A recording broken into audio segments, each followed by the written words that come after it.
Timothy Roberts says, bro, please tell me why a second quarterback in the draft. Well, because we were trying to make history and continue on with that. You know, we're the first team since 2012 to draft 2 quarterbacks in the same draft. All right. We was going for that move right there. But no, in all seriousness, man, they said the whole time they wanted 4 quarterbacks going into camp. That was the reason why when Haskins passed away, we started talking about, you know, them potentially drafting 2 guys or drafting one and signing one as an undrafted free agent. I think the Chris signing was no different than the Kenny Pickett signing, draft pick, in the sense of if that's the guy that they wanted, that's why they didn't wait to get him. They went and got that guy. Now it was, I believe it was rumored that the Steelers even considered trading up to 15 to go get Kenny as well. That's the guy that they wanted. So when I think of Chris, if that was their guy, why allow him to negotiate with other teams? Because when you don't draft a player and you try to sign him as an unrestricted free agent, he can talk to other teams. And the Steelers, they won't guarantee base salaries. They will bump the signing bonus up, but they don't guarantee the base element of it. Whereas other teams, they will guarantee that. Other teams will pay unrestricted or undrafted free agents more than a 7th or 6th round draft pick, just based on the player and if they love him and if they want to pay him that, and based on his market of other teams trying to call for him. So if you're the Steelers and you didn't want to deal with that, the easiest fix is to call him in that 6th or 7th round and say, hey man, I'm drafting you. Now you don't have to worry about would he come here for $10,000 signing bonus when that team over there went off from $60,000 in signing bonus. You just don't have to deal with that. So I think that's what ultimately why they drafted, you know, Chris as the second quarterback. I just think that was the guy that they liked, man. Yeah. What was interesting was it was still available. Carson Strong. Yeah, I know. Undrafted. I know, man. Wow. But this whole draft was wacky, dude. Think about the Sam mocks. Howell in the 5th. Dude, mocks had 4 or 5 quarterbacks going in the first round. Had multiple guys going in the top 10. Turns out only one is in the first round. The next one is in the 3rd. Then after that, middle of 3rd, and then Malik was a little bit later in the 3rd. No, and then who was in the 4th? Sam went 5th. Was it Matt Corral? No. Corral was in the 3rd too. Corral was in the 3rd. Malik was in the 3rd. Yeah. And so How went 5th. Yeah.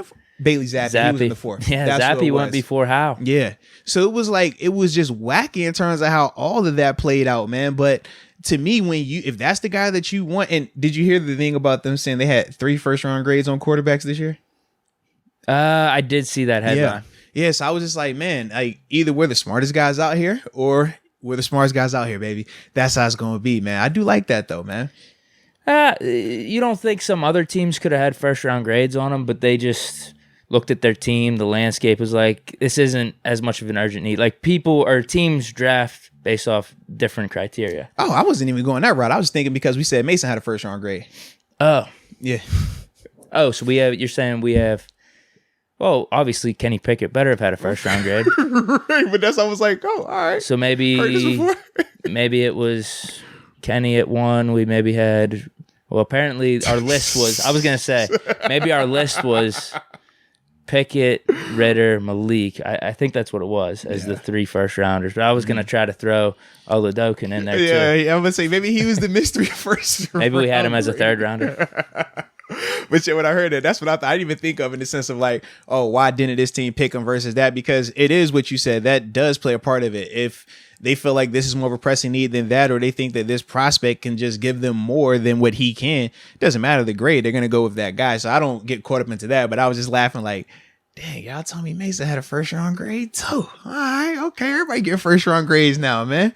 But then also in the 7th round, we took the 4th quarterback, and as we mentioned, whatever, like the people that are upset about it's like, what? It's 7th round. Like, I can understand if we would have taken someone in the 4th round, I would have been upset. Yes. 7th, I don't care. Come on, 7th round. I really don't care. There's like 10 or 20 picks away from the draft being over. Yeah, we say you got to go for storylines or like interesting people, right? That's what you do at that stage of the draft, man. And he looks like he has a good feel for the game. He can throw the ball pretty decent. Nah, man, dual threat guy, athletic. He's a little undersized, but at the same time, I think that, and we talked about him. We said like he makes people miss. He was apparently rising up the draft boards. We said he makes people miss. We just said that he doesn't do it to the extent of Malik Willis. And we were like, when you're looking at him, but you're, doing the same comps or looking at Malik Willis, you see the difference in talent. But Chris, he's in that same ballpark in terms of that dual threat can throw, can run. Now, he's very different than Kenny. Kenny still was more of a pro style. And I think you heard Pat Narduzzi talk about that in terms of like, hey, man, Kenny wasn't a one read and throw it type of guy. He actually had to run like an offense. Some of these spread offense guys just, I'm going to give you the fake here. Let me read this. What that receiver doing? What that corner doing? Did he bite? Nope. All right, throw the slant. That's what Chris's offense looked like. Whereas for Kenny, we know it was very different. It was pro style, which is why he was so pro ready coming out. So for me, man, I still think that the Chris pick was intriguing because number one, we trust the Steelers. We trust Kevin Colbert. We trust Mike Tomlin. And if this was somebody that they think can come in and pick this system up, maybe there's a down the line guy. I mean, when we brought in Duck Hodges, no one thought that he was going to ever have to play for us. And we saw how that thing turned out. I just think that for Chris, when I saw this pick, I was like, man, this is the Mad Canada trial right here in a sense also, right? Because we know that Kenny is an athlete, but Kenny isn't a dual threat quarterback to that extent. Whereas Chris, that's his game. That's what he does. So it's going to be interesting to just see. It's almost like, hey, man, you didn't get Malik, but you kind of got, Malik Light. Yeah. You got Diet Malik. That's the version you got. Hopefully it's all right. Could be. Some people like diet soda. Yeah, you never know. Yeah, you never know, man. 2-3 years down the line, Mitch is off the roster, Mason's off the roster. Saying, is this guy our steady backup? Is he our Tyler Huntley? Right. You know what I mean? Like, that's what. No, I'm not even kidding you. Tom McShay compared him to Tyler Huntley. That's what I was saying. I'm like, could he be that? Because to me, I'm like, I don't see why he couldn't. I don't see get you out of a stadium or two, and that's all you're looking for. Like, you're not looking for him to be a 17 game starter. You're not looking for him to come out here and change the face of your franchise. But if he can spot start, because we know, I mean, even Ben, as durable as Ben was, Ben had to miss time at times. You have to have somebody, and this could be that guy. I don't anticipate him being on the active. I anticipate him being more of a practice squad guy this year. But if he picks it up fast enough and he makes it exciting, he could be that third guy. You never know. So that's part for me that I'm definitely going to be interested about. But yeah, when it's the 7th round, bro, like, how are we complaining about what pick we picking there? Unless you got like a personal, like, unless you know somebody, like, what are we complaining about, bro? Yeah, seriously. And you brought up the point of like, if you were going to try to sign him afterwards anyway, and you're trying to stick to your I want 4 quarterbacks on the roster, then all right, take them in the 7th round. You don't got to worry about numbers then. Absolutely, man.